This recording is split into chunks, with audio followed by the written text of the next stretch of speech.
What is going on, boys? It's your boy Smooth again from Rio TV PH, and in this video magre-review tayo ng pneumatic impact wrench or impact tool na gamit yung hangin. Nabili ko po ito sa Shopee at wag na nating patagalin at simulan na natin. Yan, pagkabukas natin, obviously na unbox ko na ito kasi kailangan ko buksan bago ko i-receive kasi for safety reasons kasi na-scam na tayo itong nakaraan. Ayan, unang bubungad sa atin yung user manual or instruction manual. Ayan, 1/2 impact wrench. Pneumatic po ito, kaya medyo old school na ito kaysa ngayon sa mga rechargeable impact wrench natin, impact tools, pero maganda pa rin kasi ito kasi heavy duty, kaya bumili pa rin ako nito. Kailangan ko rin bumili ng rechargeable impact wrench just in case na kailangan nating dalhin pag magta-travel or kapag brown out, walang compressor, walang kuryente. Kailangan kasi ng kuryente yung compressor. So ito dito sa right side makikita ninyo meron siyang extension na 1/2 drive for socket. Ito meron siyang kasamang mga socket, 1, 2, 3, 4, 5, 6, 7, 8 sila lahat. So ito 14, 14mm, 13mm, 15mm, 16mm, 17mm, 19mm, tsaka 21mm at tsaka 24mm. So meron siyang kasamang 8 socket. Tsaka dito na tayo, dating patagalin, dito na tayo mismo sa unit natin. Yan, meron siyang sticker ng Makita. Ayan, Makita, pero sure ako hindi ito product ng Makita.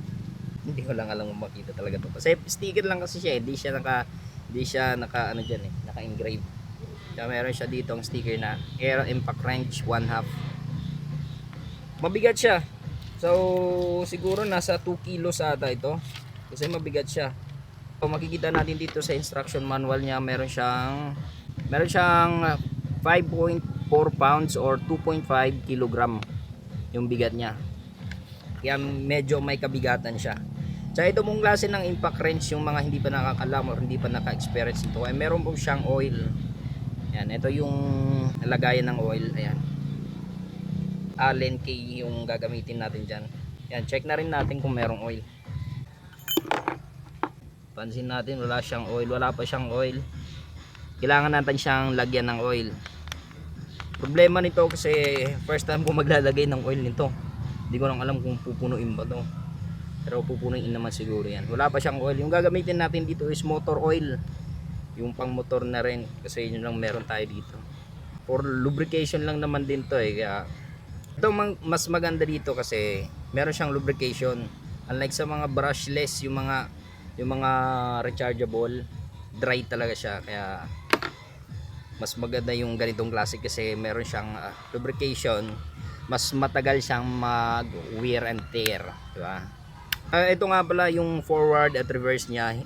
Unlike sa mga rechargeable, flip lang siya ng ganun. Ito, pinipindot siya dito. Ayan.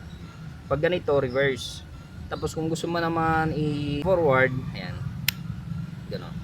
Reverse, forward. Ganun lang, diba? Tapos ito yung trigger niya, smooth. Tapos meron din siya ditong yung lakas niya. Meron siyang number 1, number 2, number 3, number 4. So hindi mo siya maiikot ng ganun lang, kailangan mo siyang i-push ng ganun, tapos ikot. Yan, diba? Gagawin natin ngayon, lalagyan muna natin ng oil para hindi agad masira yung pneumatic impact wrench natin. Yan, so meron na tayong oil dito, boys. Yan, Castrol yung ginamit natin, yung pang motor. Tsaka wala akong nakita dito kung ilang ml ba yung kailangan na ilagay na oil. Kaya yung gagawin ko na lang dito, ito yung lagayan niya ng oil. Pupunin ko na lang siya para mas maganda yung lubrication niya. So iikot lang natin para pumasok yung oil. And boys, so after 5 minutes na paglalagay ko ng oil, dahan-dahan na paglalagay ng oil, natapos rin tayo. Ngayon hindi na siya bumababa kahit ikutin nyo rito, hindi na bumababa yung oil. So yung impact wrench na ito ay mayroon po siyang 1/2 drive, sagap 1/2 drive, at meron siyang capacity bolt size ng 5.8 or 16 mm, at meron siyang free speed na 7,000 rpm, at meron din siyang max torque na 260 feet per pounds or 350 newton meter.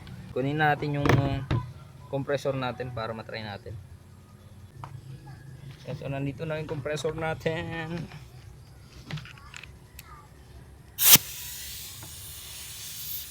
Oh, may singaw siya.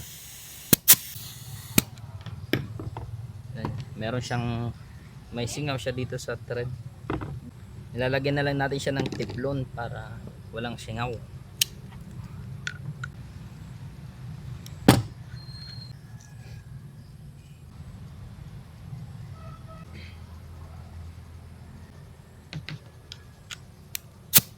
Ayun, wala nang singaw.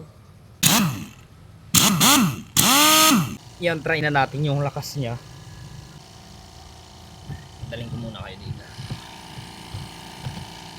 Ayan, yun yung compressor na gamit natin, Mitsubishi 24 liter. Kung hindi nyo pa napanood yung review ko dito, panoorin nyo po sa, mag-scroll down lang po kayo dun sa channel ko. Mitsubishi 24 liter. Ayan, dito natin ito try. 14 ba to? Ayan nga, 14 nga.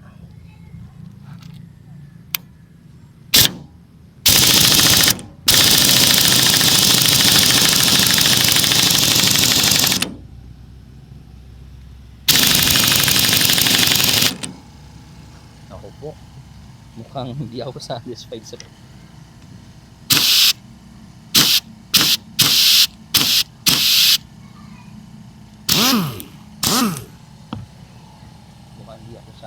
boys. Yun, no? Hindi siya umiikot. Yun, malakas naman din pala. Wala lang kasi kontra. Nilito lang to kasi for the reason na meron siyang oil, more heavy duty siya, tsaka mas reliable siya kaysa sa mga brushless, lalong lalo na sa mga China brand na mga impact wrench, kasi mabilis masira kaysa dito. Tanggal din dito, malakas din siya. Nalost na.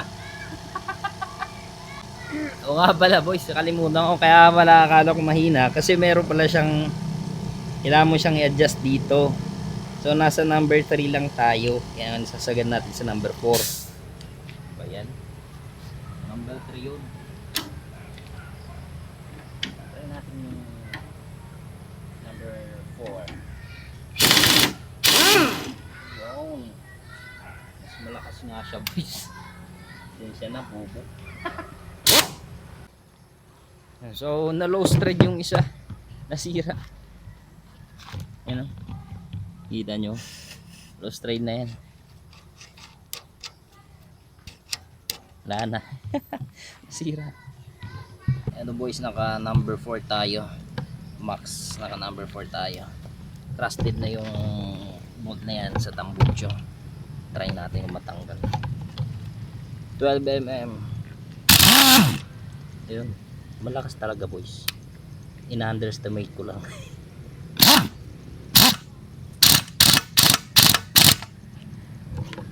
So malakas nga talaga siya boys. Dito naman tayo sa sa advantage tsaka disadvantage nito. Advantage, mas heavy duty siya kaysa sa mga rechargeable or yung mga brushless na impact wrench. Disadvantage niya, parang medyo mas mahina siya. Di ko lang alam kung nadala lang sa bigat, kasi hindi mo siya talaga mararamdaman na nagpa-vibrate, unlike dun sa mga rechargeable or mga brushless na impact wrench, kasi ramdam mo talaga yung lakas kapag mga ganong impact wrench, yung mga rechargeable. Dito hindi mo siya ramdam. Di ko lang alam talaga kung dahil lang sa bigat, kasi parang hindi mo kasi siya nararamdaman eh.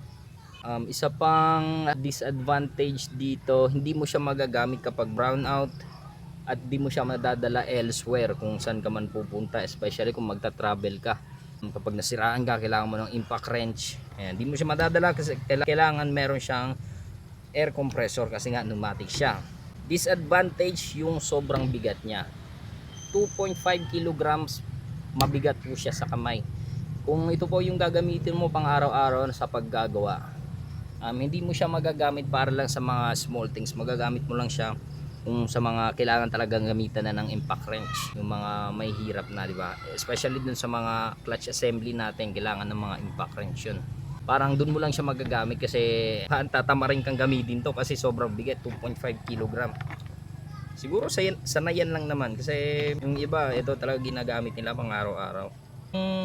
Ganitong klaseng impact wrench para sa akin is goods na goods, pero at the same time bibili pa rin ako ng brushless or rechargeable na impact wrench kasi kailangan natin yan kapag brownout or kapag magta-travel tayo, kaya di ba? Yun lang kasi nasira kasi yung ginagamit kong impact wrench, so dalawa na akong impact wrench, mabilis masira, so nakapag-decide ako na bumili nito kasi heavy duty, meron siyang oil, reliable siya, talagang maasahan as long as meron lang compressor. Pero kung wala, wala ring silbi to, di ba? Kaya kailangan din natin ng brushless or rechargeable impact wrench. At saka nga pala sa presyo, boys, pag-usapan natin yung presyo. Yung presyo niya doon sa Shopee is 1,399. So meron siyang shipping fee na 200 pesos, kaya umabot siya ng 1,599. Yun lang, maraming salamat sa panonood. This is your boy Smooth again from Rio TV PH. Subscribe.